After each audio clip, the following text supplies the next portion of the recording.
नमस्कार दोस्तों, मैं वंदना मिश्रा अपने YouTube चैनल में आप सभी भक्तों का हार्दिक स्वागत करती हूँ। दोस्तों, इस वीडियो में हम वर्णन कर रहे हैं हल छठ का। हल छठ कब है और इसे क्यों मनाया जाता है और किसके नाम पे मनाया जाता है। इस बार 2021 28 अगस्त को हल छठ का व्रत पड़ रहा है। इसका शुभ मुहूर्त 9:12 से 2 बजे तक है।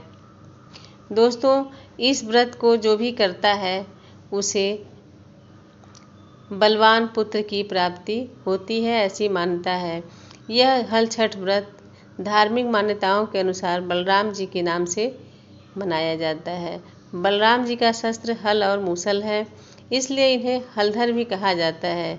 इन्हीं के नाम पर इस पर्व को हल छठ के रूप में मनाया जाता है। व्रती महिलाएं इस दिन नहा धुलकर सुंदर वस्त्र पहनकर और पूजा की थाली में निम्नलिखित वस्तुएं रख लें और फिर पूजा करें। महिलाओं को पूजन की थाली में महुआ का पत्ता, तिन्नी का चावल, भैंस का दूध और दही, रोली, पैसा, पीला कपड़ा और पीली मिठाई रखनी चाहिए। हो सके तो कुश जहाँ पहले से उगा हुआ है वहाँ जाकर उस जगह को साफ करके लीप पोत कर उसके नीचे पूजा करें। और अगर नहीं संभव है तो घर में गमले में कुश लगा लें और फिर चारों तरफ साफ सफाई करके एक आसन बिछाएं और छोटा सा चौक बनाएं। फिर बलराम श्री कृष्ण का ध्यान करें कि हे प्रभु, हमने आज आपका व्रत रखा है और हमें भी आप जैसा बलिष्ठ और बलवान पुत्र प्राप्त हो और वो दीर्घायु हो। इस कामना के साथ निम्नलिखित तरीके से पूजा करें। आप 6 पत्ते का महुआ का ले लें और उसके कुश के नीचे 6 पत्ते लगा दें। फिर उसमें दही, तिन्नी का चावल, महुआ सब मिलाकर 6 जगह रख दें।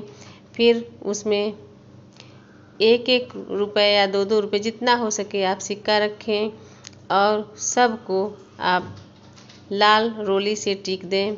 फिर कुश के 6 पत्तों को खूब बढ़िया से साफ करके धुल के उसे स्नान करा के 6 पत्तों में गांठ लगा दें और रोली से टीक दें।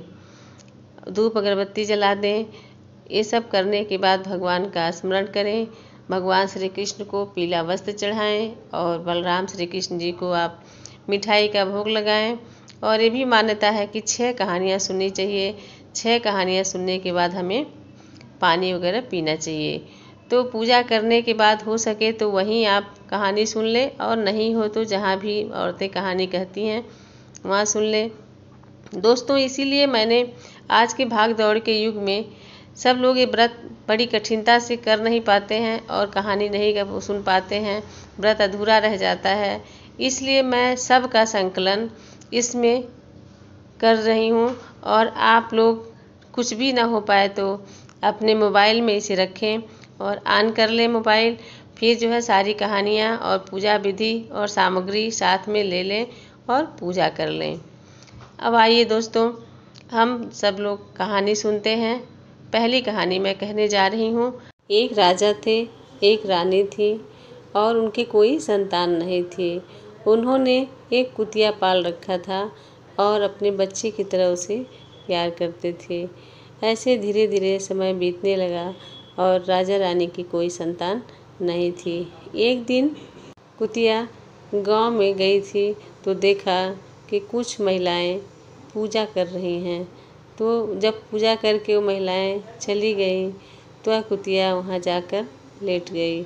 लेटी तो उसके कान में 1-2 तिन्नी का चावल चिपक गया और उसे वह लेकर आई और रानी के गोद में लेट गई और रानी से कहने लगी, हे रानी, आप इस चावल को ग्रहण कर लीजिए और जैसे अन्य महिलाएं छठ माता का व्रत हैं वैसे आप भी छठ रहिए और व्रत करिएगा, तब आपको भी पुत्र प्राप्ति होगी। रानी ने उस चावल को खा लिया और छठ का व्रत रख लिया।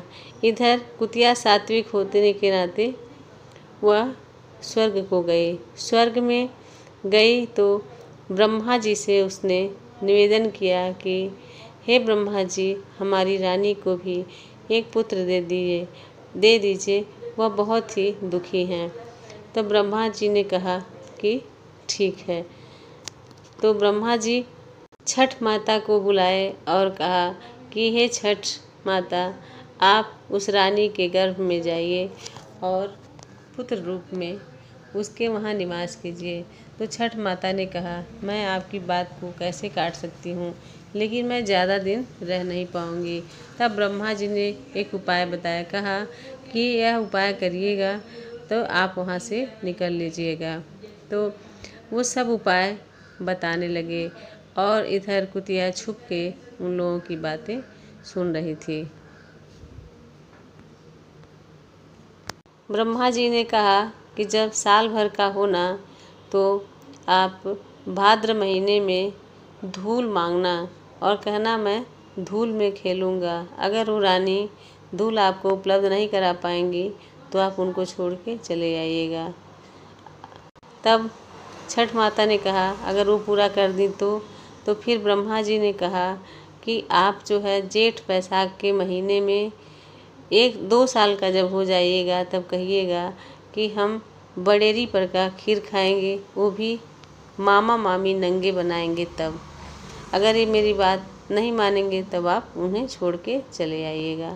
छठ माता ने कहा वो भी पूरा कर दे। तब ब्रह्मा जी ने कहा कि फिर आप जब 3 साल का होइएगा तब आप उनसे वह बनारसी साड़ी पहनी रहेंगी और आप जाके पड़ोहा में यानी नाली में लेट जाइएगा और कीचड़ से सन जाइएगा और दौड़ के आइए, कहिएगा माँ हमें गोद में आना है।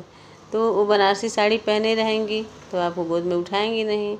वो बात उनकी ये बात जब नहीं मानेंगी तो आप उन्हें छोड़ के चले आइएगा। तब छठ माता ने कहा अगर ये भी पूरा कर दी तब कहें कि आप छठ का व्रत जब वो रहेंगी, जब आप 6 साल का हो जाइएगा, छठ का व्रत रहेंगी, तब आप जो है उधर वो पूजा करेंगी और आप खेत की तरफ भागने लगिएगा और बोलिएगा कि माता हमको पकड़ो पकड़ो पकड़ो।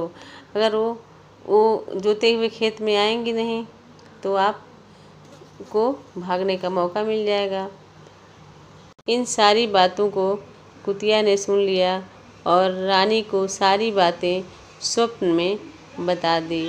फिर कुछ समय बाद रानी के वहाँ पुत्र पैदा हुआ और बधाई गीत बजी। रानी बहुत खुश हुई। लेकिन जैसे जैसे 1 साल का बच्चा हुआ वह अपनी मांग करने लगा, रानी ने पूरी किया। फिर 2 साल वाली घटना जो थी रानी ने वो भी पूरी किया। 3 साल वाली घटना भी जैसे जैसे उसने कहा था कि सब कुछ पूरा कर दिया। जब रानी को पुत्र पैदा हुआ रानी बहुत खुश हुई और जो भी उस कुतिया ने स्वप्न में बताया था उस सब की तैयारी कर ली। फिर पहली मांग उनकी पूरी की, दूसरी मांग पूरी की, तीसरी मांग की। जब वो 6 साल के पुत्र के रूप में हो गए तब ये जब छठ का पूजा कर रही थी तो लगी भागने, माँ हमें पकड़ो, माँ हमें पकड़ो। अब रानी क्या करें, कैसे खेत में जाएं। तो रानी ने क्या किया, अपनी साड़ी खोली और फाड़ फाड़ के बिछाती गई और दौड़ती गई। वो उतना ही आगे चलते भागते चले गए। फिर रानी लास्ट में अपना पेटीकोट भी खोल के फाड़ के बिछाते पेटीकोट भी जब ख़त्म हो गया, रानी बिल्कुल नंगी हो गई और वो लड़का भागते भागते जा रहा था। तब रानी ने कहा पुत्र जा रहे हो तो जाओ, बस एक बार मुझे देख तो लो। फिर जब लड़का पलट के पीछे देखता है तो माँ नंगी दौड़ती हुई पुत्र के मुंह में भागती चली जाती है। फिर वह जो है वो वापस हुआ आता है और माँ से लिपट जाता है और कहता है माँ मैं अब नहीं जाऊँगा। हे छठ माता, जैसे उस रानी को पुत्रवती आपने किया, हे माँ वैसे आप सबको पुत्रवती कीजिए। हे माता आपकी सदा ही जय हो। एक गांव में 2 महिलाएं रहती हैं, देवरानी जेठानी। देवरानी का नाम सलोनी रहता है और जेठानी का नाम तारा रहता है। देवरानी बहुत सीधी सादी और सज्जन रहती है लेकिन जेठानी बहुत ही दुष्ट प्रकृति की रहती है।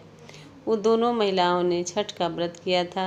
शाम को दोनों अपने अपने घरों में भोजन बनाने लगे। सलोनी ने खीर बनाया और तारा ने चावल की मोटी सूखी रोटी बनाई। थोड़ी देर बाद देखती है सलोनी कि एक कुत्ता उसके खीर को जूठा कर दिया है और वो खा रहा है।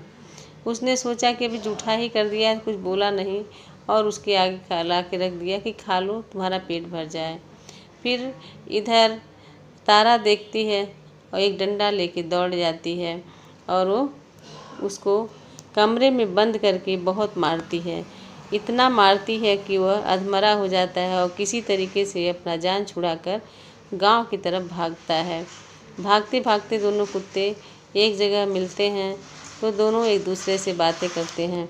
पहला कुत्ता जो सलोनी के वहाँ गया था वो बहुत खुश था। उसने कहा कि मेरा मन करता है कि मैं पुत्र रूप में इसके वहाँ पैदा हूँ। जैसे इसने मुझे सुख दिया है, आनंदित किया है, वैसे ही मैं पुत्र रूप में इसे सुख दूँ और इसकी सारी मनोकामना पूर्ण करूँ। और दूसरे कुत्ते को देखते हुए कहता, भाई लगता है कि तुम बहुत पीटे गए हो, ऐसा तुम्हारी हालत देख के लगता है। तो दूसरा कुत्ता कहता है, भाई ठीक कह रहे हो, मैं जिस घर में गया था वो महिला बहुत ही दुष्ट थी।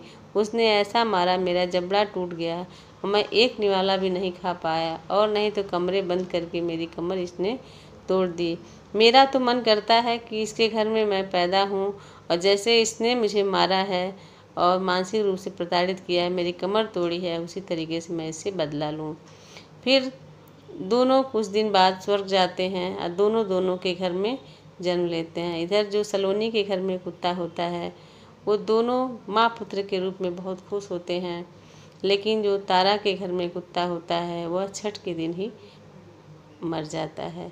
जब तारा के घर पुत्र होता है तो तारा बहुत खुश होती है, लेकिन वो छठ के दिन ही मर जाता है। हर साल उसके पास ऐसे ही होता है, पुत्र पैदा होता है, छठ के दिन मर जाता है, पुत्र पैदा होता है, छठ के दिन मर जाता है। फिर एक दिन तारा सोचती है कि ऐसा क्यों होता है। फिर उसने सोचते सोचते अपने सारे कर्मों को खंगाला तो पाया कि ये हमारे ही कर्मों का नतीजा है।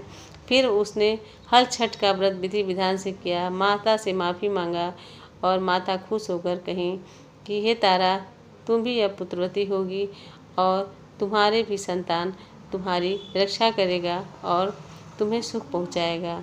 हे माँ षष्ठी, जैसे आपने उस तारा का रक्षा किया, उसे पुत्र प्राप्त किया, वैसे ही सभी महिलाओं को पुत्रवती करें। हे छठ माता, आपको प्रणाम करती हूँ मैं। आपकी सदा ही जय हो माँ। एक राजा थे और एक रानी थी। वह अपने पुत्र के साथ आपस में खेल रहे थे। तभी वहाँ धात्री आई और धात्री ने राजा रानी से आज्ञा मांगा कि मैं गंगा स्नान को जा रही हूँ। तो राजा का पुत्र बोला, मैं भी आपके साथ गंगा स्नान करने चलूँगा। राजा रानी ने धात्री के साथ अपने भी पुत्र को भेज दिया। धात्री अपने पुत्र और राजा के पुत्र दोनों को लेके गंगा स्नान के लिए गई। वहाँ गई तो उसने देखा कि वह स्नान कर ही रही थी कि राजा का पुत्र पैर फिसला और नदी में गिर गया। मगरमच्छ उसे खा लिया। फिर वह जब वापस आई, सारी कहानी सुनाई तो राजा रानी को बहुत गुस्सा आया और राजा ने जलते हुए आग में धात्री के पुत्र को फेंक दिया और अपने भी प्राण त्यागने का विचार करने लगे और धात्री को राज से निकाल दिया। धात्री डर के मारे जंगल में छुप छुप के रहने लगी और वह जंगल में घूम रही थी तो देखा कि एक शिव मंदिर है। वहाँ शिव मंदिर में गई, सफाई की, झाड़ पोछ की और वहाँ पे वह देखती है कि भगवान शिव, माता पार्वती, कार्तिकेय के साथ एक मूर्ति है। उसी की उसने आराधना करने लगी। महुए का भोग लगाया, कोदो का चावल इधर उधर पाती तो उसका भोग लगाती, भैंस के दूध का दही जमाती, उसका भोग लगाती। बहुत तपस्या करने लगी, क्योंकि अब तो उसके पास न राज्य में काम करने का कोई अधिकार था, उसका स्वयं का पुत्र भी नहीं था, तो एक वियोग भी था। वह भगवान के शरण में ही शांति पाती थी, तो वहाँ बैठ के प्रतिदिन पूजा करती थी। एक दिन भगवान शिव ने उसे स्वप्न में दिखाया कि तुम चिंता मत करो, तुम्हारा पुत्र जीवित हो जाएगा। वह देखती है कि एक दिन उसका पुत्र आग से निकलकर राज्य की ओर जा रहा है। तब राज की ओर वो राजा के महल में गया और राजा को और रानी को प्रणाम किया। राजा और रानी तुरंत आश्चर्यचकित हो गए कि इसको तो मरे कितने वर्ष हो गए और ये कैसे जीवित होके आ गया। फिर ऋषि मुनियों को बुलाया, अपने गुरु को बुलाया और इस बात को बताई। तो ऋषि मुनियों ने कहा कि इसकी माँ धात्री जंगल में तपस्या कर रही है और इसकी तपस्या से खुश होकर भगवान भोलेनाथ इसके पुत्र को जीवित कर दिए हैं।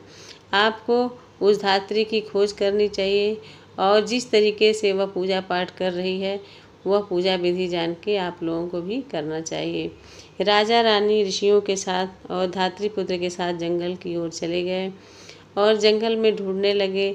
देखा धात्री पूजा कर रही थी, तो जब देखी सामने राजा रानी आए हैं तो उनका स्वागत किया और सबको बिठाया। राजा रानी ने उसके पुत्र को उसे सौंपा और पूजा की विधि पूछी कि कैसे कैसे हुआ, तो उसने सब कुछ बताया। राजा रानी को उस धात्री ने ये भी बताया कि अगर आप लोग भी इस तरह का पूजा करेंगे तो भोलेनाथ ने मुझे स्वप्न में कहा है कि आपका पुत्र भी जीवित हो जाएगा। तब इन लोगों ने भी इस पूजा को करने का निश्चय किया और जब हल छठ व्रत का दिन आया तो राजा रानी दोनों लोगों ने पूजा की और माँ छठ माता इन लोगों की पूजा से खुश होकर इनके पुत्र को भी जीवित कर दिया। हे छठ माता, जैसे आपने इन पे कृपा की वैसे सब पे कृपा कीजिएगा। आपकी सदा ही जय हो माँ छठी। एक गांव में एक राजा और एक रानी थे। उनके एक पुत्र था और एक पुत्र बहू थी। राजा बहुत नेक दिल थे, प्रजा की बहुत सेवा करते थे और उनके शासन में कोई भी दुखी नहीं रहता था। बहुत वर्षों से एक बार वर्षा नहीं हुई, जिस कारण से त्राही त्राही मचने लगा। तो फिर राजा ने पंडित से कहा कि पंडित जी, ऐसा हम क्या करें कि हमारे गांव में वर्षा हो, हमारी प्रजा सुखी हो जाए।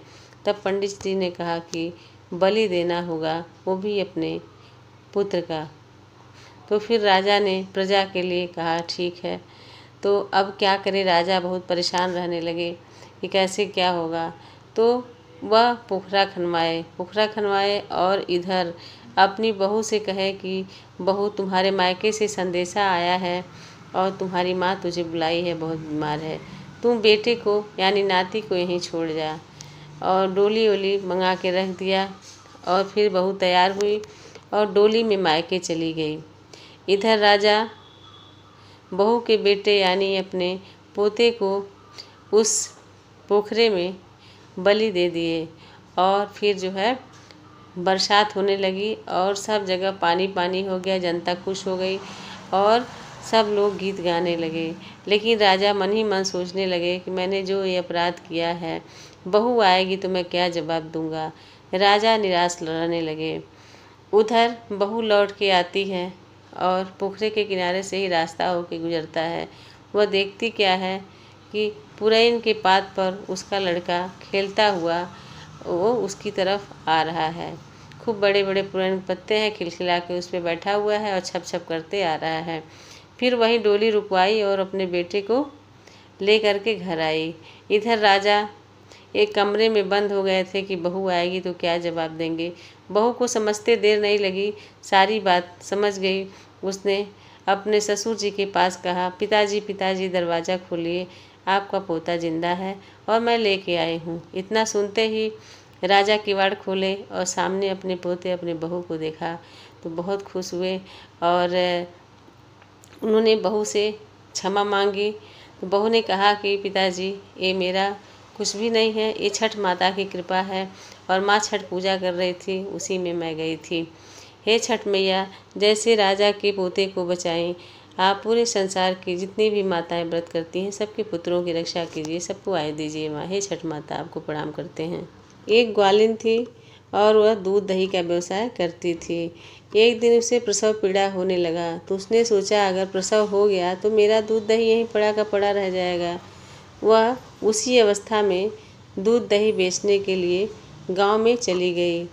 जब वो गई तो उसे अचानक रास्ते में प्रसव पीड़ा शुरू हो गया।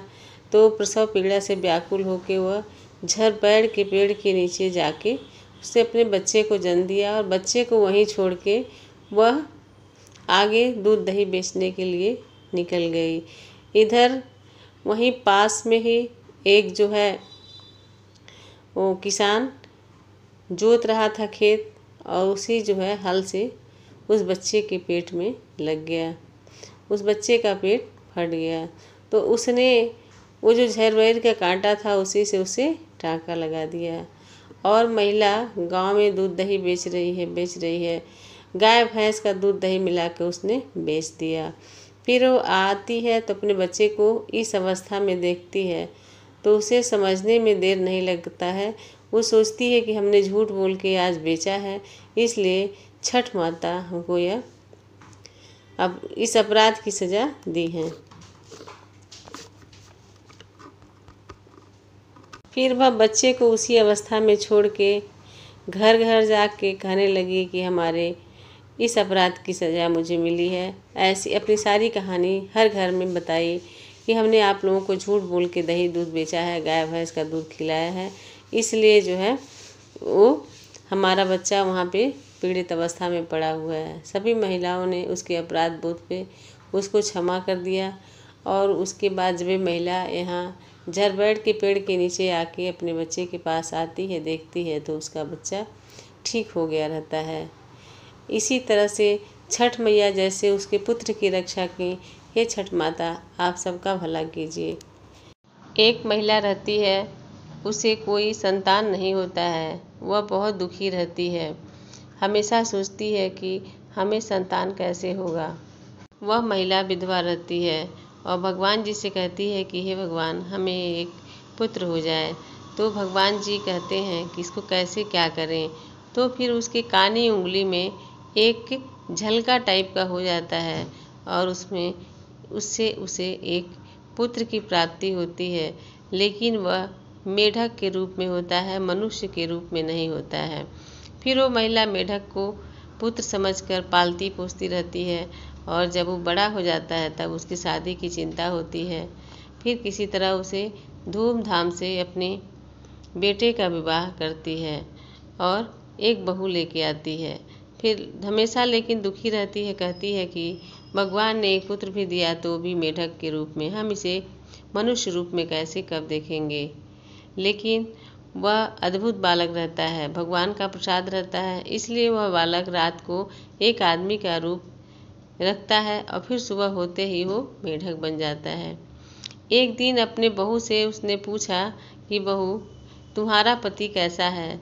तो बहू कहती है कि वो बहुत सुंदर पुरुष हैं, बहुत अच्छे हैं माँ जी। तो कहती है कि नहीं वो तो मेढक है। तो कहती है कि अच्छा एक उपाय करिए, आप कल जो है एक मेरे कमरे में बुरसी यानी कि अंगीठी टाइप का कुछ रख के वहाँ आग जला दीजिए। उसी के ऊपर खूंटी के नीचे आप आग जला दीजिए। वो अपना चोला वहीं टांगते हैं और जब ये टांगेंगे रात में आग जलेगी तो उसमें वो चोला गिर जाएगा मेढक का और वो मनुष्य रूप में ही रह जाएंगे। तब वो बुढ़िया ऐसे ही करती है और जब रात होता है तो अंगीठी में आग जला के खूंटी के सामने बहू के कमरे में रख देती है। और जैसे ही वह मेढक अपना चोला निकाल के खूंटी पे टांगता है और फिर जाके वो सो जाता है तो चोला उसी अंगीठी पे गिर के जल जाता है और वह मनुष्य रूप में ही रह जाता है। जिस प्रकार हे छठ माता उस महिला को बलवान बेटे की प्राप्ति हुई, ऐसे ही सबको पुत्र की प्राप्ति हो माँ। हम आपको प्रणाम करते हैं।